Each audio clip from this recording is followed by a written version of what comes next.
Bismillah. Assalamualaikum warahmatullahi wabarakatuh. Alhamdulillahi rabbil alamin. Alhamdulillahi hamdan katsiran tayyiban mubarakan fih kama yuhibbu rabbuna wa yarda. Ashhadu an la ilaha illallah wahdahu la syarika lah wa ashhadu anna Muhammadan abduhu wa rasuluhu la nabiyya ba'dah. Subhanaka la ilma lana illa ma 'allamtana innaka antal alimul hakim. Rabbi shrah li sadri wa yassir li amri wahlul 'uqdatam min lisani yafqahu qawli amma ba'd. Segala puji bagi Allah Subhanahu wa taala atas limpahan nikmat yang telah kita rasakan sehingga malam hari ini kita bisa berkumpul secara online, ya, yang semoga Allah Subhanahu wa taala meridhai apa yang kita amalkan pada malam hari ini. Salawat dan salam semoga tersampaikan, tercurah limpahkan kepada junjungan kita Nabi Agung Muhammad sallallahu alaihi wasallam yang senantiasa kita ikuti ajaran dan sunnah-sunnahnya dan juga yang kita nantikan syafaatnya di yaumul qiyamah nanti. Hadirin yang dimuliakan Allah Subhanahu wa taala, ya, sambil menunggu yang lainnya mungkin.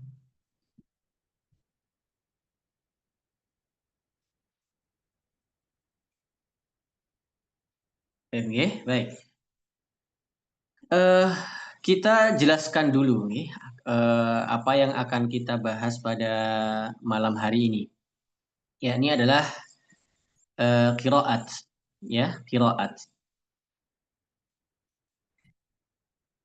Dengan judul qiraat, yakni warisan bacaan Nabi yang terjaga hingga kini.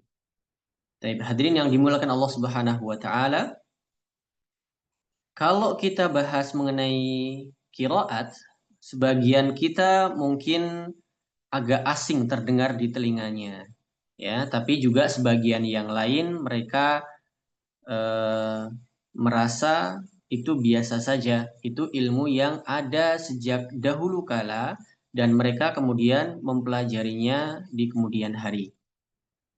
Nah, tapi tidak menjadi sebuah masalah.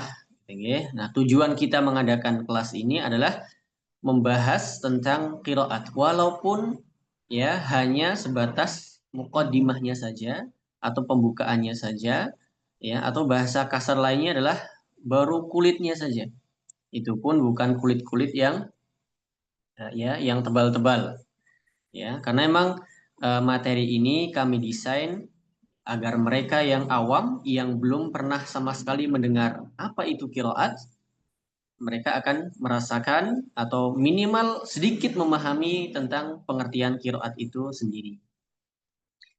Maka hadirin yang dimulakan subhanahu wa ta'ala, sekali lagi kita sudah umumkan tadi di grup, silahkan mencari tempat yang nyaman, ya. Siapkan minuman yang bisa menemani dalam pembelajaran, ya, terserah bisa kopi, bisa teh, bisa susu, ya, agak nyemil-nyemil sedikit juga tidak menjadi masalah insya Allah. Hadirin yang dimuliakan Allah Subhanahu wa taala, kita mulai. Beberapa pertemuan yang lalu atau beberapa waktu yang lalu kami sempat menanyakan apa itu kiroat kepada orang yang memang benar-benar awam. Ya, awam itu maknanya mereka bisa baca Al-Quran, ya, mereka juga sering ya mengaji setiap pekannya, ya, kelas rutin kurang lebihnya seperti itu. Ya, akan tapi ketika kita coba tanyakan apa itu kiroat, ya, berbagai macam jawaban ya hadir di sini. Yang pertama yakni ya kiroat orang yang membaca Al-Quran, gitu ya, orang yang membaca Al-Quran. Jadi ini random saja ya, random saja dari kelas yang kita bimbing. Kemudian yang kedua ada sebelahnya kiroat itu ya qori atau qoriah, ya, qori atau qoriah, ya, karena beliau baru mendengarnya saat itu juga. Kemudian ada yang menjawab cara membaca Al-Quran memakai nada atau irama, ya. Dan ini mungkin yang sebagian orang sangkakan atau sebagian orang mengartikan kiroat itu baca Quran pakai nada atau irama. Kemudian ada pula yang menjawab, kiroat artinya cara baru dalam membaca Al-Quran. Jadi kalau saya menangkap jawaban ini itu adalah dahulu ada cara yang lain ketika orang itu baca Quran. Nah, sekarang ada cara barunya, gitu ya. Atau juga mungkin bisa diartikan dahulu cara bacanya salah, setelah belajar dia jadi benar bacaannya, gitu ya. Baik. Kemudian ada yang menjawab, bacalah Al-Quran. Ya, bacalah Al-Quran. Jadi macam-macam ini menggambarkan bahwa sebagai orang yang awam yang belum mengerti apa itu kiroat, ya beginilah jawabannya. Ya, itu bukan suatu kesalahan, hanya saja informasi belum sampai kepada dirinya. Gitu ya. Nah, maka dari itu, semoga kelas kita ini menjadi sebuah wasilah, menjadi sebuah jembatan agar kita mengetahui apa itu arti dari kiroat. Hadirin yang dimuliakan Allah Subhanahu wa taala, yang pertama yang perlu kita ketahui ya, atau yang harus kita hadirkan dalam setiap hati kita bahwa sebenarnya dari mana cara kita membaca Al-Qur'an ini berasal, ya. Kok tiba-tiba kita bisa baca Quran dengan cara seperti itu? Ini dari mana asalnya? Gitu ya. Kan kita cuma taunya kita diajarkan sama guru ngaji kita, ya sudah kita ikuti seperti itu. Gitu ya. Benar salahnya dikoreksi. Tapi asal usulnya kita nggak tahu. Kemudian apakah ini benar-benar bacaan yang dibaca oleh Nabi Shallallahu Alaihi Wasallam? Kita juga nggak tahu, nggak bisa memastikan. Gitu ya. Artinya apa? Artinya ya bisa kita bisa baca Quran, tapi kita nggak bisa atau belum bisa memastikan bahwa bacaan ini benar-benar yang dibaca pula oleh Nabi Shallallahu Alaihi Wasallam. Atau ternyata jangan-jangan bacaan ini hanya tradisi turun-temurun tanpa adanya dasar. Ternyata Nabi dulu nggak baca begini, ya. Kemudian ada orang yang mencoba mengubah-ubahnya, gitu ya. Baik. Tentu itu tidak benar. Kalau diubah-ubah tentu tidak benar. Karena Allah sendiri yang ya menyatakan inna nahnu nazzalna dzikra wa inna lahu lahafizun. Sungguhnya kami yang menurunkan Al-Qur'an dan kami pula yang menjaganya. Jadi Allah sudah berjanji bahasanya ya. Allah sudah menetapkan Allah yang menurunkan Al-Qur'an dan Allah pula yang akan menjaganya. Ya. Dan kita harus meyakini hal ini. Baik, hadirin yang dimulakan Subhanahu wa taala, kalau kita pikirkan ya, Al-Quran itu kan turun lebih dari 1400 tahun yang lalu. Ya. 1400 tahun itu masa yang cukup lama. Ya, masa yang sangat lama bahkan. Tapi kok bisa ya bunyinya sampai sekarang sama. Ya, hurufnya sampai sekarang juga sama. Panjang pendeknya sama, makhraj dan sifatnya juga sama. Ya. Lalu bagaimana sih cara Nabi Shallallahu Alaihi Wasallam atau bacaan Nabi ya tetap terjaga yang sebegitu detailnya? Oke, baik. Jawabannya singkat, yaitu karena ilmu qiraat ini hadirin. Dari zaman dahulu ya, ketika pertama kali wahyu itu diturunkan sampai saat ini ya 1400 tahun itu bacaannya tetap terjaga. Jadi panjang pendeknya pun tetap terjaga. Itu karena apa? Ilmu qiraat. Karena kita selama ini ya tidak pernah terfikirkan dari mana asal bacaan kita. Yang penting bisa baca. Sekali lagi dari yang kita sampaikan, yang penting bisa baca. Ya. Bahkan ada yang lebih ekstrem lagi hari ini, pengalaman pribadi ya. Jadi ada orang tua itu yang kalau anaknya sudah selesai ngajinya Iqra 6, dia nggak perlu ngaji lagi. Gitu ya, nggak perlu ngaji lagi. Seakan-akan bacaan tuh kalau udah Iqra 6 sudah selesai itu. Gitu ya, sudah khotam. Dia sudah bisa membaca Al-Fatihah sampai An-Nas tuh sendirian. Ya, tanpa adanya bimbingan lagi, tanpa adanya penjelasan lebih lanjut lagi. Ya. Kenapa seperti itu? Karena memang sebabnya ada pada kebudayaan kita sendiri hadirin. Gitu ya. kebiasaan kita di beberapa masjid. Dan saya rasa bukan di beberapa saja. Banyak masjid yang memiliki kebudayaan yang kurang baik. Apa itu kebudayaannya? Yaitu ketika seorang anak SD, ya, dia TPA atau TPQ di masjid-masjid sekitar rumah, ya, dan dia telah selesai atau belum selesai baca iqro'nya, tapi dia udah lulus SD, sehingga dia malu ketika SMP itu harus balik lagi ke TPA atau TPQ. Akhirnya bagaimana caranya agar si anak ini tetap mau datang ke TPA? Dia disuruh ngajar yang adik-adik tingkatnya. Sedangkan bacaannya belum bisa dipertanggungjawabkan. Gitu ya. Baik. Nah ini dan terkadang apa? Terkadang kesalahannya itu adalah ada bacaan-bacaan yang sangat kompleks, hurufnya dia juga salah, tapi diajarkan, dibenarkan. Gitu ya. Dan itu nanti terus-menerus atau turun-temurun begitu terus. Akhirnya apa? Akhirnya terjadi rantai kesalahan dalam bacaan. Gitu ya. Nah, maka ini perlu kita perhatikan. Baik. Kemudian ya, sehingga apa? Sehingga seakan-akan kita itu jauh banget dari ilmu ilmu qiraat. Gitu ya. Nah, kita nyambung ke masalah yang TPA tadi ya. Sedikit kita bahas tentang metodologinya. Ya, bahwa apa? Bahwa ketika mereka datang ke masjid, ya ini pengalaman pribadi juga, gitu ya. Ada beberapa murid yang dia ikut TPA di masjid dekat kampungnya. Ya, dia datang ke masjid, ngajinya cuma satu halaman, itu pun kadang diulang nggak lancar. Kalau nggak lancar berarti kadang setengah halaman saja.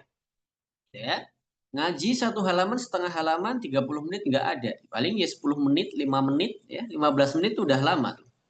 Akhirnya mereka apa? Lari-larian, jajan-jajan, ngaji belum jadi, jajan udah 5.000 sendiri. Sedangkan mereka mulai ngaji terkadang jam 4, terkadang jam setengah 5, sampai kapan? Sampai menjelang maghrib. Ini ya. Dan tidak diberikan pengetahuan-pengetahuan tentang agama Islam ini. Ya, sehingga baca nggak lancar, ngerti Qur'annya juga enggak. Gitu ya.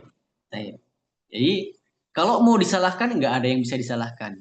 Itulah yang dahulu guru kita dapatkan bahasanya gitu. Yang dulu guru kita dapatkan, guru-guru di TPA, mereka dapat dari gurunya seperti itu juga. Gurunya dapat seperti itu juga. Akhirnya apa? Menjadi sebuah kebudayaan. Baik, hadirin yang dimuliakan Allah Subhanahu wa taala, yang berikutnya adalah mengapa kita harus mempelajarinya, yakni mempelajari qiraat. Yang pertama adalah supaya kita yakin bahwa bacaan kita adalah bacaan apa yang dibaca oleh Nabi Shallallahu Alaihi Wasallam, sehingga kita nggak ragu-ragu lagi hadirin. Ya, kita pasti nih, oh Nabi membacanya itu dengan cara seperti ini, ihdinas siratal mustaqim. Ya, kita pun ketika membaca nggak ragu-ragu bahwa inilah bacaan Nabi Shallallahu Alaihi Wasallam. Yang kedua, supaya tidak bingung ketika mendengar bacaan yang juga berbeda. Oke, baik. Kalau di tempat kita, insya Allah bacaannya semua sama. Oke, nanti kita akan jelaskan di pertengahan. Ini sedikit cerita bahwa kami dulu pernah ketika di pondok, awal sekali masuk ke pondok, itu sholat maghrib. Imamnya itu membaca suratul Fatihah ayat ke-4. Maliki yaumiddin. Ya, kan kita bacanya panjang. Maliki yaumiddin. Nah, beliau baca pendek. Maliki yaumiddin. Gitu. Dalam hati. Dalam hati. Saya yang baru masuk itu kemudian mengkoreksi bacaan Ustadz. Ini kayaknya Ustadznya salah deh. Ya, cara bacanya salah. Harusnya kan panjang. Baik. Padahal beliau Ustadz senior di pondok tersebut. Baik. Nah ini baru ada kisahnya ini ya. Seorang junior atau santri yang baru masuk mengkoreksi bacaan ustadznya di sana. Gitu ya. Ternyata setelah belajar qiraat, setelah belajar lebih dalam lagi, kitanya yang bodoh. Kitanya yang banyak salahnya. Tapi mengaku sudah pintar. Na'udzubillahi min dzalik. Oke. Baik. Kemudian eh, bacaan yang berbeda ini ya merupakan sebuah rahmat dari Allah Subhanahu wa taala. Mungkin kita tidak sering ya hadirin ya mendengarkan bacaan yang berbeda. Gitu ya. Akan tapi kalau kita bisa membaca dengan bacaan yang sedikit berbeda dengan biasa yang kita baca, maka jangan digunakan ketika kita menjadi imam, misalkan. Kenapa? Karena jadi nanti makmumnya tambah bingung lagi. Sudah bacaannya nggak beres-beres, tahsinnya nggak beres-beres, ditambah lagi bacaan yang sangat membingungkan. Ya, takut nanti menimbulkan prasangka, prasangka. Jangan-jangan ini ustadznya ustadz sesat nih. Oh, ya, padahal apa? Padahal itu bacaannya Nabi SAW. Cuma karena berbeda dengan apa yang biasa dia baca, sehingga dia judge apa? Itu sebuah aliran yang sesat. Baik, kemudian apa lagi? Supaya kita paham perbedaan bacaan, ya, bukan suatu kesalahan, akan tapi itu rahmat dari Allah Subhanahu wa taala. Ya, tadi kita singgung bahwa perbedaan bacaan itu adalah sebuah rahmat dari Allah Subhanahu wa taala dan bukan merupakan sebuah kesalahan.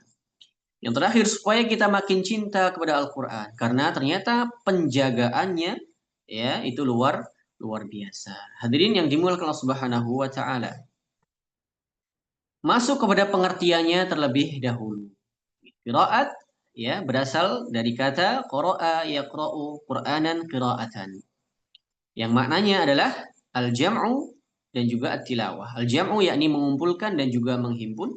At-tilawah mengucapkan kata-kata yang tertulis. Sehingga maknanya adalah membaca atau mengucapkan bacaan dengan lisan kita.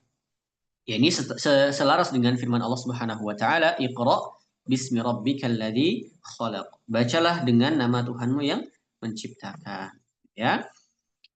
Kemudian ada juga penjelasan dari ahli bahasa Arab, yakni qiraah adalah menggabungkan huruf demi huruf lalu kemudian melafalkannya. Maknanya apa? Maknanya bacaan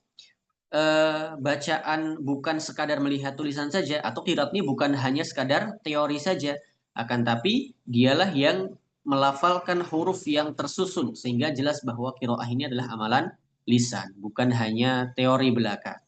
Ya, bukan hanya sekadar teori saja, ya. Dia amalan lisan. Kemudian secara istilah menurut Ibnul Jazari, ya, qiraat adalah ilmu yang dengannya diketahui cara melafalkan kalamullah. Ini tata cara pengucapannya dan juga ragam perbedaan riwayat yang dinukilkan atau disandarkan kepada perawinya. Baik. Ya, kita sedikit bahas nih bahwa apa tadi kata Ibnul Jazari, ya, qiraat itu adalah bagaimana cara melafalkan kalamullah Al-Qur'an. Cara melafalkan hurufnya begini, cara melafalkan katanya seperti ini, makhraj dan sifatnya seperti ini. Kemudian cara pengucapannya bagaimana? Gitu ya, apakah dia tebal atau tipis? Dan juga apa? Ragam perbedaan riwayat. Ada riwayat yang dari jalur A, ada riwayat yang dari jalur B, gitu ya. Nah, nanti insya Allah akan kita bahas. Kalau sejauh ini masih pusing-pusing, apa? Ya dengerin dulu aja insya Allah. Oke, pusing-pusing dikit nggak masalah. Nanti kita akan bahas di belakang. Ada juga riwayat dari jalur jalur yang selainnya, gitu insya Allah. Kemudian yang berikutnya adalah menurut Asyuti dalam Al-Itqan, yakni ia adalah mazhab atau pilihan bacaan para imam qiraat pada huruf-huruf Al-Quran dan juga bentuk-bentuk bacaannya. Jadi ada beberapa imam qiraat. Ya, gambarannya begini, kan ada namanya imam-imam ahli hadis, gitu ya. Nah, ada Al-Bukhari, ada Muslim, ya, ada An-Nasai, ada At-Tirmidzi, ada Imam Ahmad dan yang selainnya, misalkan seperti itu. Dalam Al-Qur'an itu juga sama. Nah, mereka mempunyai pilihan bacaan masing-masing. Saya pilih yang ini, saya pilih yang lainnya, begitu. Kemudian mereka juga memilih pada huruf-huruf Al-Qur'an dan juga bentuk-bentuk bacaannya. Ya, baik. Baik. Nah, ini hal yang sangat penting yang perlu kita sampaikan, ya, bahwa apa? Bahwa qiraat itu bukanlah lomba indah-indahan, bagus-bagusan atau bahkan tinggi-tinggian nada. Ya, ya. atau yang disebut dengan qiraah tadi itu. Ada juga jawaban di atas tadi ya, yang menjawab apa? Membaca Quran dengan nada atau irama. Baik ya. Perlu kita ketahui bahwa nada atau irama yang sering kita dengarkan dalam bacaan Quran atau yang kita kenal yang disebut dengan apa? Langgam-langgam. Ya. Itu bukan bagian dari ilmu Al-Qur'an. Dan ini bukan bagian dari ilmu Al-Qur'an. Baik. Kemudian apa lagi? Kemudian kami dulu pernah belajar ketika di pondok itu seni baca Quran. Nah, ini istilah yang lainnya ya, seni baca Quran. Jadi gurunya itu karena beliau memang suaranya agak melengking, suaranya agak kecil, tinggi, sedangkan mayoritas santri itu mereka suaranya kayak bass gitu, ngebass semua, gede-gede semua. Ya, akhirnya apa? Akhirnya setiap latihan itu nada yang dimau oleh guru itu nggak pernah sampai. Ya, nada gurunya tinggi, nada santrinya rendah-rendah semua. Ya, kemudian apa banyak cengkok-cengkoknya dan lain sebagainya. Kan beberapa orang dia nggak bisa untuk nyengkok-nyengkokin, suaranya lurus aja begitu. Susah. Kalau dicengkokin malah jadinya gimana gitu dengarnya ya. Ya, jadi rusak nanti bacaannya. Dan terkadang apa? Terkadang bacaan yang cukup dibaca 2 harokat terbaca lebih dari 2 harokat. Ya, bisa 3 sampai 4 harokat. Ya, karena apa? Karena mementingkan lagu tadi itu. Dan ya, karena mementingkan lagu. Dan sebagian mereka, ya orang-orang yang bergiat pada langgam-langgam ini, mereka akan senantiasa bersorak, ya seneng tuh ketika apa nadanya semakin tinggi. Padahal mungkin dia nggak tahu juga tuh maknanya. Ini artinya apa nih? Yang penting lagunya bagus, lagunya indah, tinggi, melengking, banyak liuk-liukannya, yaitu mereka anggap itu sebuah karya seni, ya sebuah ilmu, sebuah tadabbur. Ya, padahal apa? Padahal mereka terjebak pada penghayatan lagu, ya, terjebak pada penghayatan nadanya. Dia sibuk ngulik-ngulik nadanya, suaranya biar enak, tapi dia lupa untuk menghayati pesan-pesan yang terkandung dalam Al-Quran itu sendiri. Ya, maka ya, perlu kita luruskan keyakinan ini bahwa kiroat bukanlah lomba dalam apa nada-nada Al-Quran. Baik. Bukan sekadar perbedaan cara membaca juga, akan tapi apa itu qiraat? Ilmu yang mempelajari cara bacaan tersebut diwariskan, lengkap dengan sanad dan juga ketetapannya dari Nabi Shallallahu Alaihi Wasallam. Itulah qiraat, itulah qiraat. Nah, jadi kalau sebagian kita hadirin yang masih memiliki stigma qiraat itu tentang nada-nada dan bacaan Quran, ya maka eh, agak diluruskan lagi pemahamannya. Dan sekali lagi ditambahkan bahwa apa? Bahwa lagu-lagu atau irama-irama dalam Al-Qur'an ya, langgam-langgam itu bukanlah bagian dari ilmu qiraat. Baik, yang berikutnya dari mana asal qiraat ini? Hadirin yang dimulakan Allah Subhanahu wa taala, tentu kalau kita belajar kita kan harus tahu gitu ya. Dari mana sih dulu kok bisa terjadi ada bacaan Quran seperti ini? Kok ada yang juga yang selainnya begitu. Maka kita perlu bahas ini. Yang pertama, bacaan Al-Quran ini turun melalui malaikat Jibril. Kemudian talakikan atau dibacakan kepada Nabi Muhammad SAW.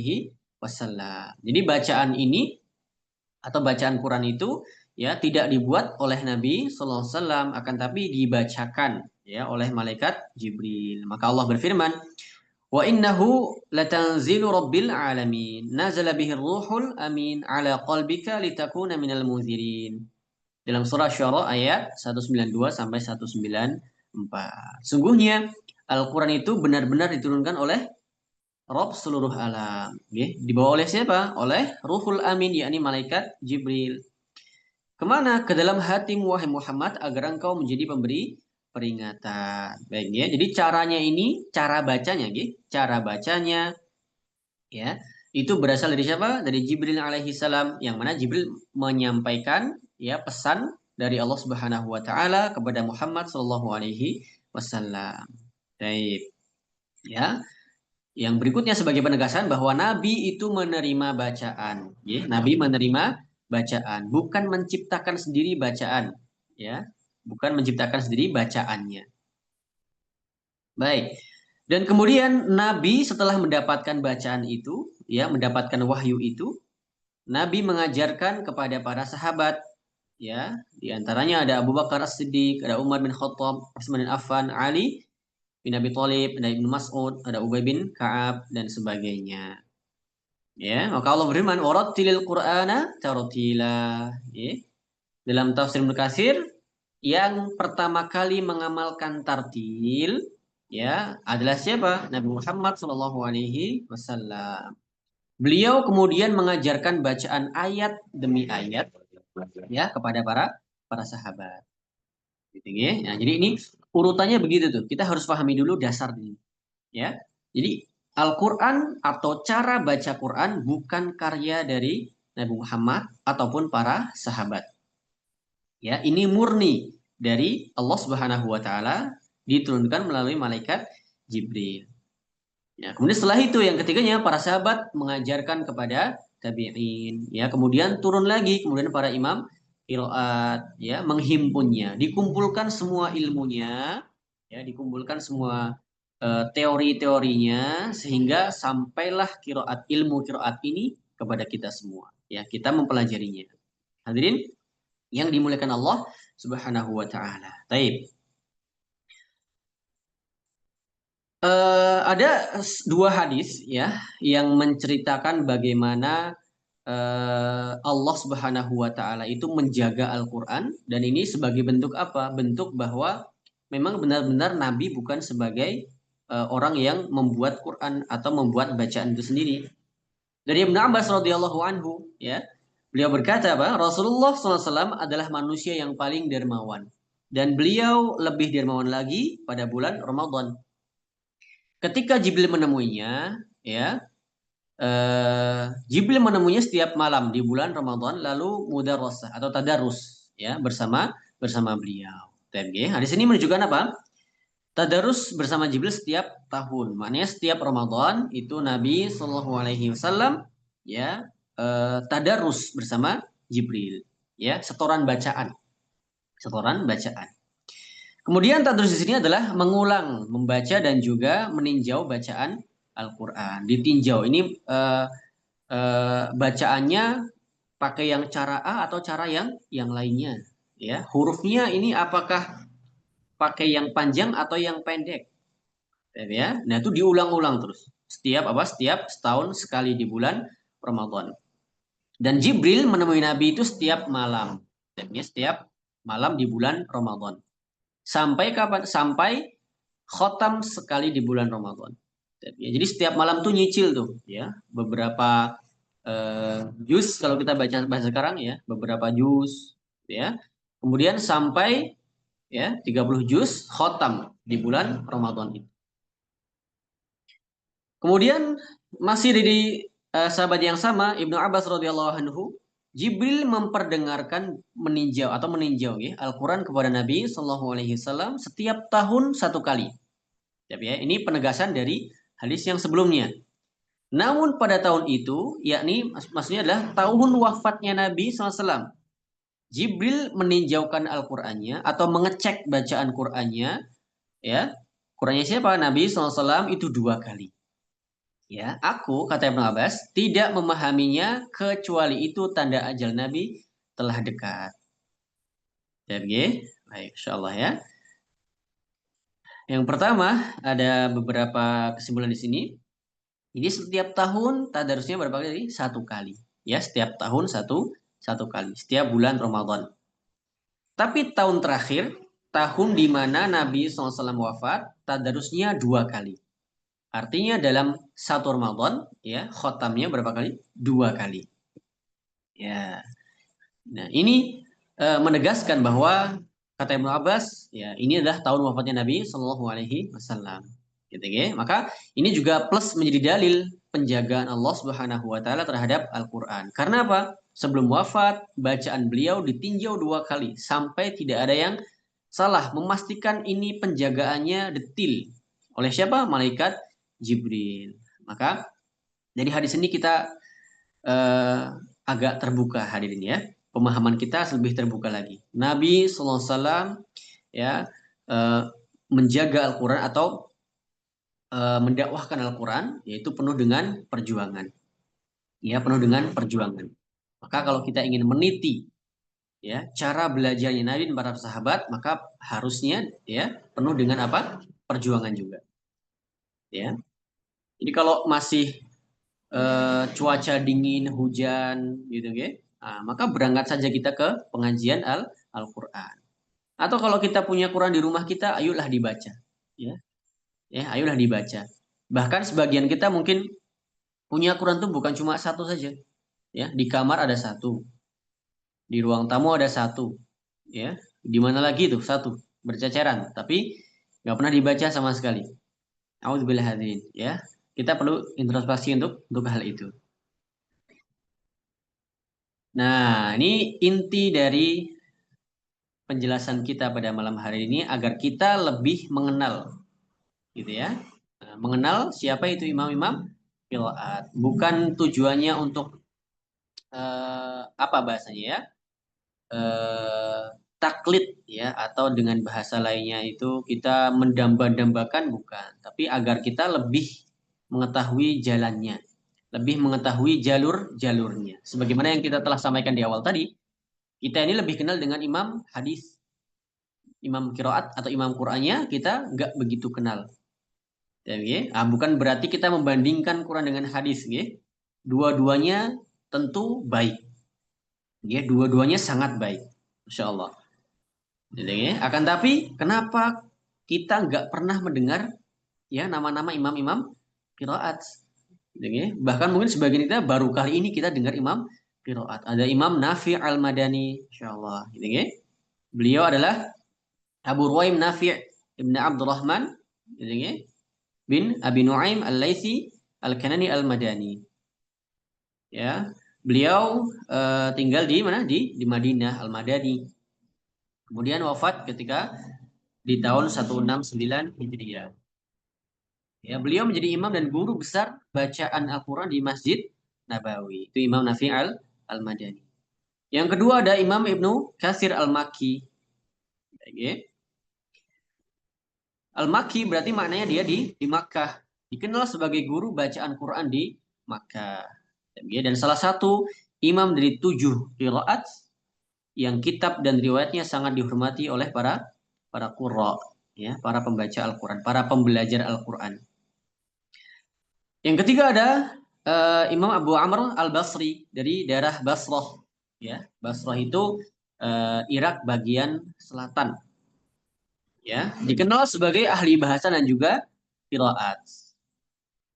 Yang keempat ada Ibnu Amir Asy-Syami dari daerah Damaskus ya atau Syria. Ya, beliau salah satu imam besar dari wilayah Syam dan juga dalam apa? Dalam hal qiraat, yaitu Ibnu Amir Asy-Syami. Kemudian yang kelima ada Imam Asim Al-Kufi. Gitu, ya. Dari daerah Kufah, yakni Irak bagian selatan. Pusatnya ilmu qiraat dan juga nahwu di Irak. Di antara keistimewaan beliau adalah bacaan beliau melalui riwayat Hafiz, ya, yang kita berikan cetakan tebal di situ, ya, adalah bacaan yang paling banyak dipakai saat ini di dunia, termasuk di dunia Muslim, gitu ya. Termasuk kita di Indonesia itu memakai riwayatnya Hafiz an Asim, maksudnya Hafiz dari gurunya Asim. Baik. Kemudian ada Imam Hamzah Al-Kufi, ya, beliau juga dari daerah Kufah. Ya, beliau terkenal sebagai guru besar qiraat ya dengan karakter bacaan yang khas. Dan bacaan beliau menjadi salah satu jalur yang sangat dihormati dalam tradisi qiraat daerah Kufah. Kemudian Al-Kisai ya. Eh,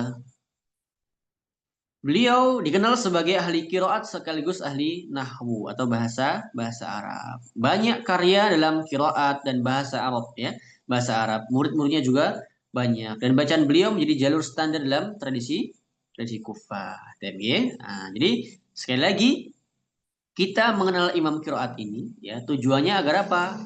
Bacaan kita ada di antara atau tersambung di salah satu di antara 7 imam ini. Yaitu tadi kita jelaskan apa? Kita masuk atau kita memakai riwayatnya Hafiz dari gurunya Imam Asim. Baik. Untuk lebih jelasnya lagi, kita akan jelaskan di slide yang berikutnya. Nah, ini adalah rantai sanad dari Imam Asim. Ya, kita nggak jelaskan semuanya.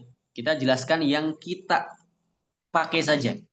Ya, yang kita baca sehari-hari dan 90% di dunia itu memakai riwayatnya Hafiz an Asim. Baik, sebentar ya, kita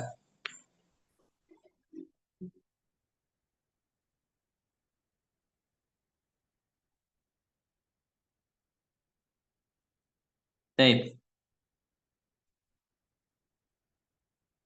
Baik. Coba kita sedikit pelajari ini. Ya, jadi tadi ada imam qiraatnya Imam Asim. Perhatikan eh, tanda panahnya. Ya, beliau belajar kepada siapa? Kepada 3 gurunya dari kalangan tabi'in. Oke, jadi kita jelaskan ulang. Ini Nabi Muhammad SAW yang paling atas. Yang bawahnya, diagram bawahnya itu adalah para sahabat. Oke, para sahabat. Ada 5 sahabat di sini. Bawahnya lagi tabi'in. Ya, kemudian ke Imam Asim. Beliau belajar kepada 3 orang tabi'in. Yang pertama adalah Abu Abdurrahman As-Sulami. Kemudian Zir bin Hubaish. Yang ketiga Asy-Syaibani. Baik. Pelan-pelan ya, pelan-pelan. Kita dari sini dulu. Dari gurunya Imam Asim, yakni Abu Abdurrahman As-Sulami. Beliau belajar. Kita pakai bahasa gampangnya. Belajar kepada 5 orang sahabat sekaligus. Perhatikan tanda panah yang warna pink. Jadi Abdurrahman As-Sulami ini bertalaki atau belajar kepada Zaid bin Sabit. Ya, kemudian siapa lagi? Ubay bin Ka'ab. Kemudian Ali bin Abi Thalib. Ya, Utsman bin Affan dan juga Abdullah bin Mas'ud. Ya, Masya Allah nih 5 orang sahabat sekaligus. Ya, kemudian siapa lagi? Punya guru Imam Asim yakni Zir bin Hubaish. Beliau belajar kepada 3 orang sahabat, yakni Ali bin Abi Thalib, kemudian Utsman bin Affan dan juga Abdullah bin Mas'ud. Yang terakhir Asy-Syaibani, beliau ya belajar kepada Abdullah bin Mas'ud. Baik. Jadi gurunya Imam Asim ini ya para tabiin ya ada di antara mereka yakni Abdullah bin As-Sulami itu langsung ya mempelajarinya kepada 5 orang sahabat. Masya Allah. Dan kita dari mana? Kita dari sini nih Syu'bah. Ya Syu'bah an Asim. Ya kita sebutnya seperti itu. Oke. Nah, Imam Asim punya 2 murid gampangnya begitu. Dia punya 2 murid, punya 2 perawi. Ya, ada Syu'bah dan juga Hafiz. Mohon maaf, tadi saya bilang Syu'bah ya. Mohon maaf ada kesalahan. Yang betul adalah Hafiz. Ya, kita memakai riwayatnya Hafiz an Asim. Taib. Jadi baik. Kalau masih bingung, nanti silahkan diulang-ulang saja rekamannya. Insya Allah nanti ada rekamannya. Baik, ya. Kita lanjutkan. Yang berikutnya adalah apa sih manfaat belajar qiraat? Ya, yang pertama adalah qiraat ini menunjukkan keluasan rahmat Allah Subhanahu wa taala, ya. Kenapa? Karena kan orang Arab itu memiliki logat yang berbeda-beda. Dan agak loading lagi ya.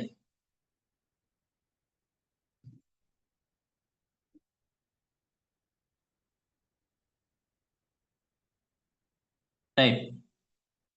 Ya, memiliki logat yang berbeda-beda. Maka kiroat itu memudahkan mereka untuk membaca sesuai dengan dialek mereka, sesuai dengan kebiasaan mereka. Gitu ya. Misalkan apa ya? Kita sebagai misalkan suku Jawa. Suku Jawa dialeknya beda-beda, bahasa Jawa ya.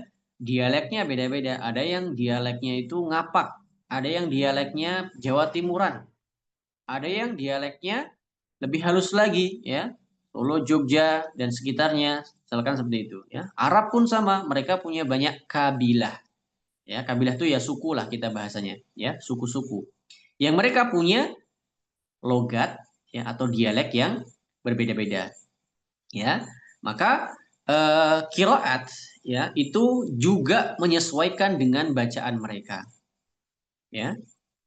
Mungkin ada pertanyaan, kenapa kok nggak sesuai dengan logat kita di Jawa? Ya, karena Quran turunnya di Arab, maka menyesuaikannya dengan apa? Dialek-dialek Arab, sesuai dengan suku-suku mereka. Akan tapi tidak semua suku dimasukkan atau disahkan menjadi bacaan Al-Quran. Ya, hanya sebagian saja. Yang kedua, kiroat itu memperkaya makna ayat. Ya, beberapa ayat semakin dalam jika kedua bacaan itu dipahami. Ya, jadi ketika kita menemui perbedaan bacaan itu bukan justru saling merendahkan atau saling menjatuhkan atau sebuah kesalahan, tidak. Justru di antara ayat-ayat itu saling menguatkan, saling melengkapi. Ya, bab ini akan kita bahas di slide yang berikutnya. Dan kemudian kiroat adalah bukti penjagaan Allah Subhanahu wa taala, ya. Semakin banyak sanad bacaan, semakin kuat pula penjagaannya. Ya, maka semakin kita tambah lagi belajarnya, ya, bukti bahwa Allah menjaga Al-Qur'an itu juga semakin semakin keren lagi, ya, semakin istimewa lagi. Oke, taib. Hadirin yang dimuliakan Allah Subhanahu wa taala, masih dalam manfaat belajar qiraat, ya, yakni dari Zaid bin Sabit, ya. Ini hadis yang bukan hadis ya, asar, ya, perkataan sahabat yang diriwayatkan oleh Imam Al-Baihaqi. Yani al-qiraah sunnah muttaba'ah. Qiraah itu sunnah muttaba'ah. Maknanya adalah sunnah yang diikuti. Dia harus mengikuti bacaan gurunya. Okay? Gurunya juga mengikuti bacaan gurunya lagi, mengikuti bacaan gurunya lagi sampai kepada Nabi Muhammad Shallallahu Alaihi Wasallam. Nabi ya. Dan bacaan Al-Quran ini tidak boleh diubah menurut selera, ya, menurut logat atau akal seseorang. Tetapi harus mengikuti apa yang diturunkan kepada Nabi Muhammad SAW dan juga diriwayatkan secara sahih melalui sanad-sanadnya. Ya, sanad itu tadi yang kita bahas diagram tadi. Ini namanya sanad, ya, tersambungnya sanad dari imam qiraat sampai kepada Nabi Muhammad Shallallahu Alaihi Wasallam. Itu yang disebut dengan sahih melalui sanadnya. Dan juga bukan apa tadi? Diubah menurut selera dia. Ini kok ketoe pasnya kalau dibaca fathah ya, kok ketoe pasnya dibaca kasroh dan sebagainya. Ya, kelihatannya, rasa-rasanya saja. Ya, akan tapi nggak ada sandaran yang kuat. Nah, insya Allah. Baik. Yang berikutnya sebelum kita masuk ke uh, perbedaan bacaannya, kita jelaskan lebih dalam mengenai sunnah mutaba'ah tadi itu. Ya, contohnya seperti ini. Kalau kita membaca sebuah ayat, ya, karena ayat itu dijelaskan dalam hadis Nabi Shallallahu Alaihi Wasallam, maka sebenarnya kita mendapatkan pahala yang double. Oke, baik. Misalkan apa? Misalkan ada satu hadis, ya, anna Rasulullah SAW, ya, qara'a ihdinas siratal mustaqim bis-shad. Ya, ini hadis dari Abu Hurairah. Bahwasanya Rasulullah Shallallahu Alaihi Wasallam membaca ayat ihdinas siratal mustaqim menggunakan huruf shad atau dengan huruf shad. Artinya kalau kita membaca Al-Fatihah sampai pada ayat ihdinas siratal mustaqim dan kita menggunakan huruf shad dan kita meyakini di situ ada hadis, ya, yang Nabi sampaikan, ya, yang datang dari Nabi SAW, maka kita banyak double pahala. Yang pertama kita membaca, ya, Al-Qur'annya. Baik, ya? Dan kita tahu baca Quran apa? Baca Quran itu satu hurufnya mendapatkan satu kebaikan dikalikan 10. Ya. Kemudian apa lagi? Kalau kita bacaannya tartil, ya, maka itu apa? Sunnah. mengikuti Nabi Shallallahu Alaihi Wasallam karena yang pertama kali membaca tartil adalah Nabi Muhammad SAW diajarkan kepada para sahabatnya. Tadi kita sudah jelaskan. Baik. Yang ketiga, kita mendapatkan pahala sunnah karena kita mengikuti Nabi dari apa? Dari hurufnya. Nabi baca ihdinas siratal mustaqim menggunakan shad, kita pun juga sama. Baca ihdinas siratal mustaqim pakai huruf shad. Gitu, jadi double-double pahalanya tuh. Gitu, baik. Ya. Jadi tujuan belajar itu sebenarnya bukan buat pusing ya, bukan buat kita makin capek lagi, tidak. Justru kalau kita semakin tahu ilmu, satu kali beramal ya 2-3 pahala terlampaui.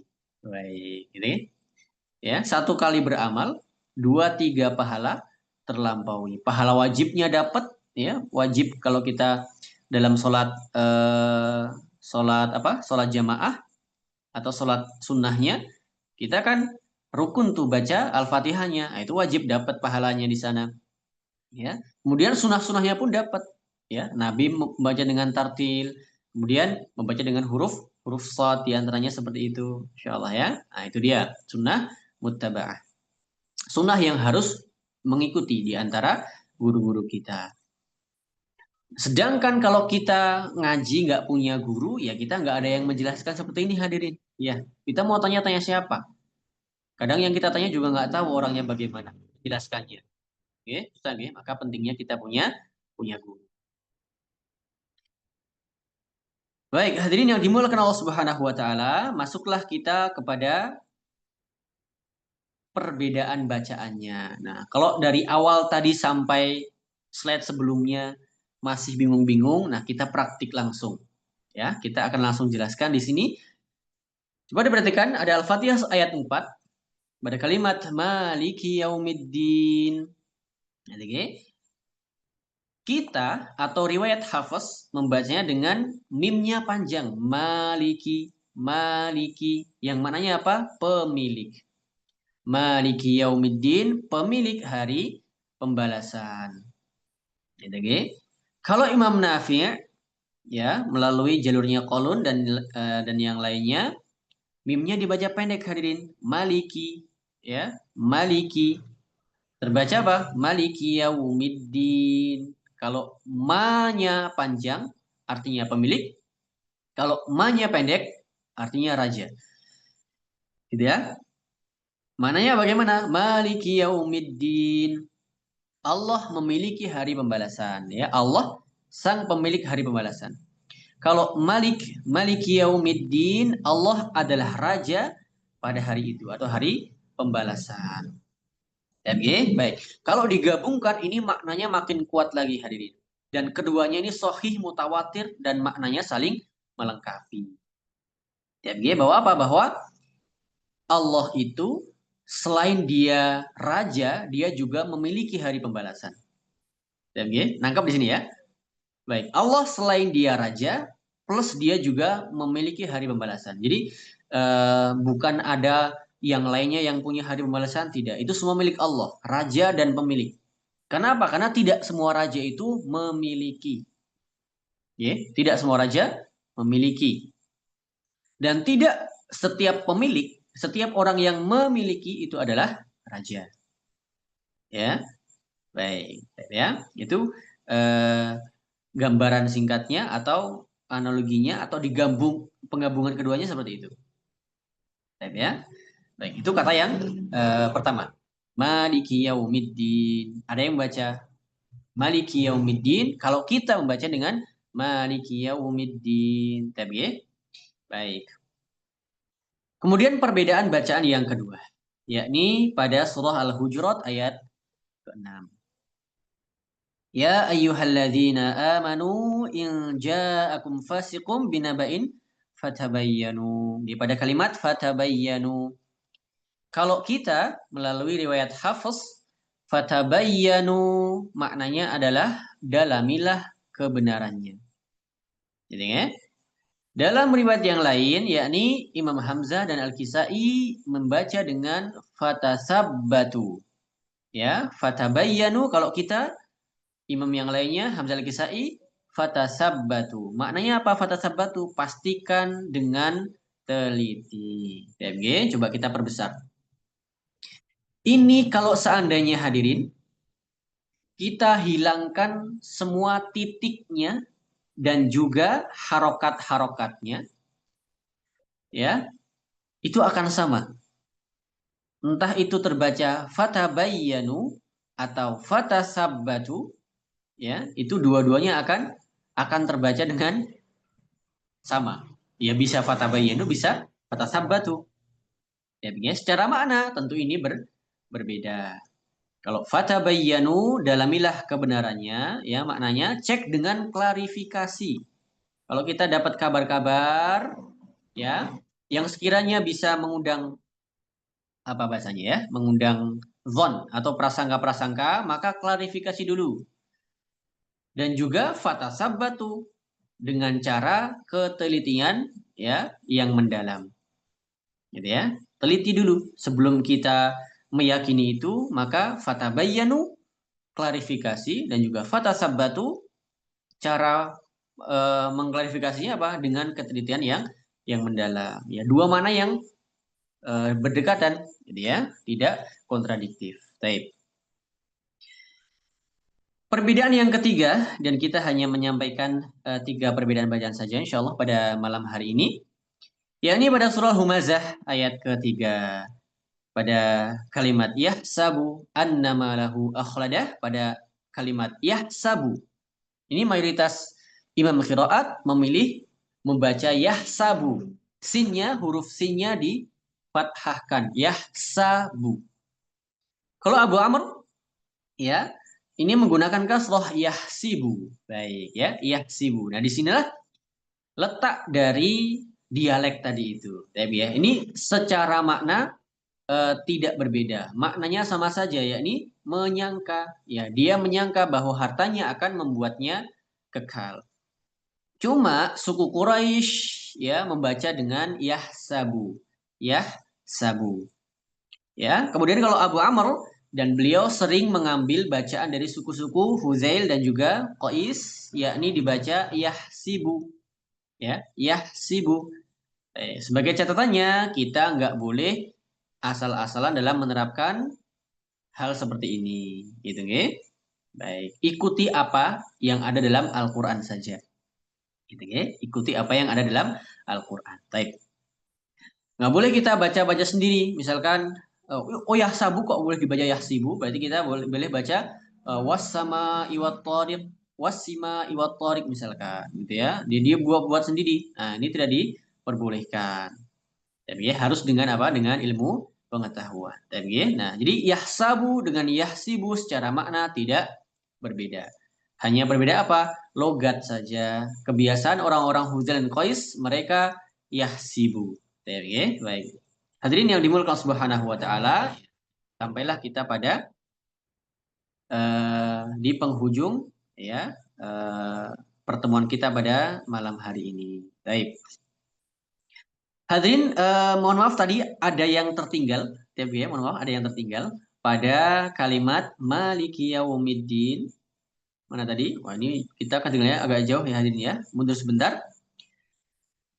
Bahwa ada satu hadis ya yang sesungguhnya Nabi sallallahu alaihi wasallam memberikan jeda ya atau memenggal bacaannya antara satu ayat dengan ayat yang lainnya ketika beliau membaca Al-Qur'an. Oke, Nabi membaca Alhamdulillahirabbil alamin. Oke. Kemudian Ar-Rahmanir-Rahim. Ya, ketika sampai pada ayat Maliki Yaumiddin, maka Ummu Salamah membaca dengan Maliki Yaumiddin, gitu ya. Baik, tanpa apa? Tanpa memanjangkan mimnya. Maknanya kalau kita baca ini gitu ya, baca Maliki Yaumiddin begitu, ya, maka ini apa? Maka ini termasuk di antara sunnah-sunnah Nabi SAW ya dalam satu ayat ini. Ya, oke. Baik, tapi untuk mempraktikannya dalam surah Al-Fatihah, maka perlu belajar dulu satu surah full. Ya, jangan satu ayat seperti ini. Ya, jangan Maliki Yaumiddin, kemudian kita praktikan nanti ketika sholat. Kemudian kita praktikan ketika kita baca Al-Quran. Nah, baik ya. Nggak boleh, karena nanti ada riwayat dalam ayat-ayat yang berikutnya itu juga berbeda. Gitu ya, baik. Nah, kita nggak akan panjang-panjang di ayat yang berikutnya. Kita cukup tahu, contohkan satu hadis ini saja, satu ayat ini saja. Tapi hadirin yang dimuliakan Allah Subhanahu wa taala, kita masuk kepada kesimpulannya. Jadi kiroat ini bukan perbedaan kitab, bukan juga Quran versi yang lainnya, tapi perbedaan cara Nabi dalam membaca wahyu, ya. Dan perbedaan itu bukan Nabi yang buat, hadirin. Ada Maliki, itu bukan wah ini kelihatannya enak yang pendek nih, tak buat pendek aja lah, gitu ya. Kemudian apa lagi? Kemudian fatabayyanu fatasabbatu. Wah, ini gitu ya. Semua kelihatannya, semua dibuat-buat sendiri, bukan. Dan Nabi tidak berbuat demikian, hadirin. Ya. Nabi ya membaca itu sesuai dengan apa yang Jibril bawakan. Sesuai dengan apa yang Jibril ya sampaikan dari Allah Subhanahu wa taala. Baik. Kemudian semua qiraat sahih berasal dari wahyu yang sama.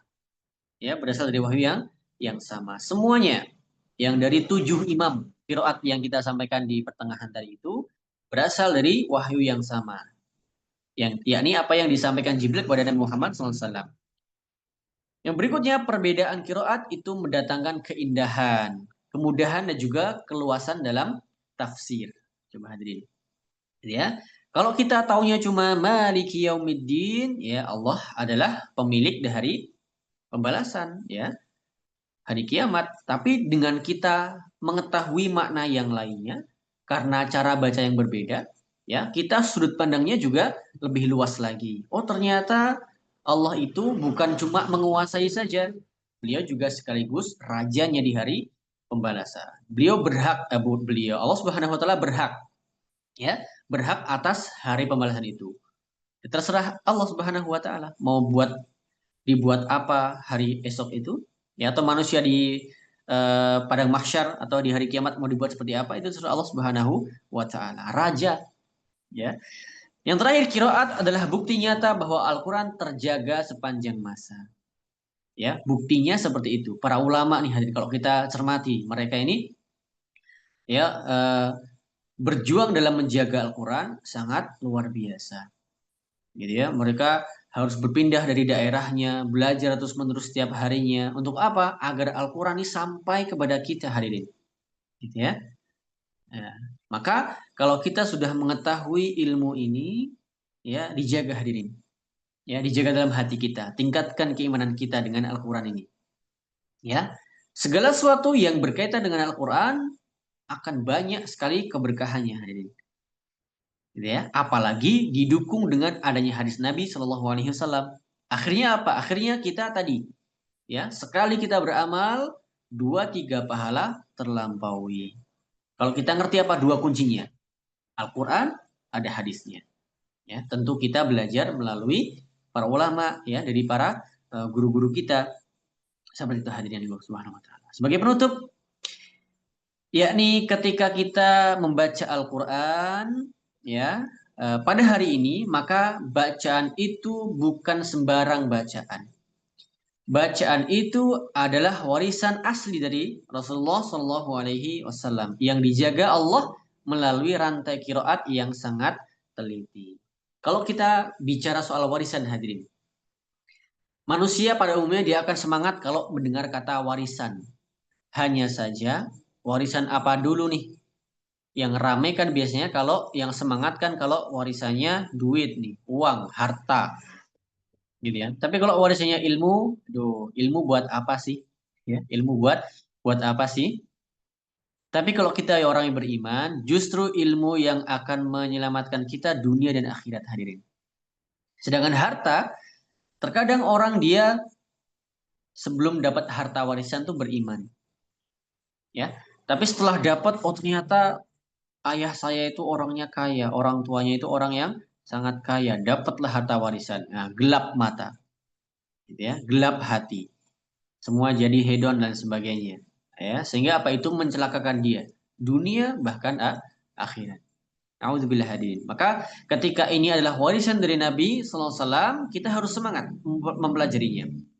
Ya. Dan Nabi tidak meninggalkan harta. Nabi nggak meninggalkan harta. Yang Nabi tinggalkan apa? Al-Quran. Ya, Al-Quran Nabi tinggalkan. Dan bayangkan, bacaan yang kita baca hari ini, itulah yang dahulu Nabi dan para sahabat baca. Gitu ya. Bacaan yang kita baca hari ini adalah ayat yang dahulu juga Nabi dan para sahabatnya baca. Ya, maka bahagia tuh loh. Seakan-akan ada nyambung di sana. Ya, nyambung. Secara pemahaman ya, bukan secara ruhani. Oh, nanti jadi pengajian ruhani nanti ya, bukan. Secara pemahaman tuh, secara apa? Secara ilmunya nyambung sampai ke sana. Baik. Kemudian perbedaan kiroat ini ya, bacaan yang beda-beda tadi itu bukan membuat bingung ya, tapi menunjukkan bahwa Quran itu indah ya, kemudahan ya, dan juga keluasan makna dari wahyu tersebut. Ya, makin banyak kita mengetahui maknanya, justru makin indah lagi dan bisa makin memperkuat keimanan kita ya kepada Allah Subhanahu wa taala. Sehingga kita ibadah tuh juga semangat. Kenapa? Wah, ada yang seperti ini, ada yang seperti itu. Oh, makin luas lagi pemahamannya ya. Sehingga ketika memutuskan suatu perkara ya dia tidak akan repot-repot lagi. Demikian hadirin yang dimuliakan Allah Subhanahu wa taala ya. eh, Kelas pada malam hari ini dan jujur saja ini adalah kelas perdana bagi kami, yakni kelas semangat bertumbuh ya. Semoga kedepannya kami bisa kembali hadir ya, menemani para hadirin semuanya ya. Kita sama-sama belajar, sama-sama kita semangat ya untuk bertumbuh karena kami pun juga bukan orang yang alim, orang yang berilmu tinggi, tidak. Kita adalah orang-orang yang sama-sama ingin bertumbuh.